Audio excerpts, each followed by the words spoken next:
টলিপাড়ায় প্রেম, বিয়ে এবং বিচ্ছেদ যেন লেগেই আছে। বেশ কিছু তারকা দম্পতির বিচ্ছেদের খবর সামনে এসেছে। এবার কি সেই তালিকায় নাম লেখালেন উদয় অনামিকাও?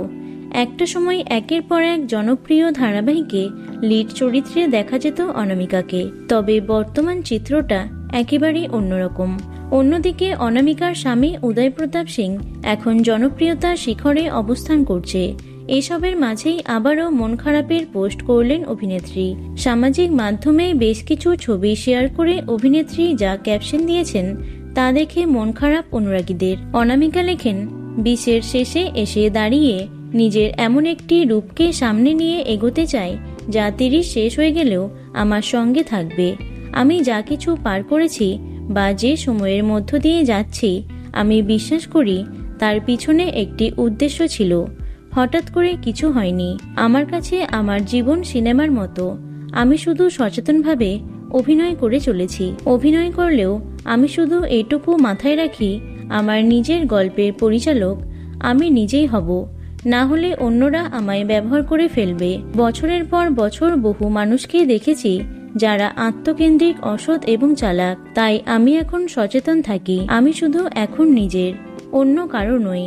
অনামিকা আরও লেখেন, আজ আমি বহু মানুষকে চিনি, কিন্তু সবাই আমার পরিচিত, কেউ আপনজন নয়।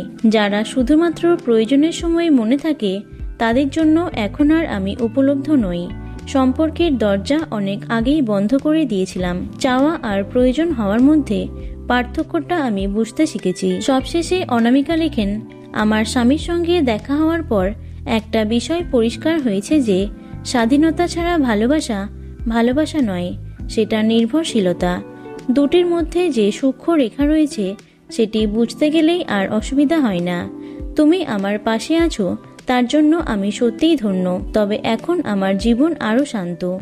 আমি এখন নিজেকে খুঁজে পেয়েছি। প্রসঙ্গত, এর আগেও উদয় অনামিকার বিচ্ছেদের জল্পনা সামনে এসেছিল, তবে তারা নিজেরাই জানিয়েছিলেন সেগুলি সত্যি নয়। কেরিয়ারের দিক থেকে হয়তো বর্তমানে কিছুটা পিছিয়ে পড়েছেন অভিনেত্রী, তবে বাস্তব জীবনে উদয় অনামিকার বন্ডিং একদম ঠিকঠাক আছে, যা খুশি করেছে তাদের অনুরাগীদের। তো বন্ধুরা, উদয় অনামিকা জুটি তোমাদের কেমন লাগে অবশ্যই কমেন্টে জানিও। ভিডিওটি লাইক এবং শেয়ার করো। এছাড়াও টলি দুনিয়ার অন্যান্য খবর পেতে চ্যানেলটি অবশ্যই সাবস্ক্রাইব করে রেখো। ধন্যবাদ।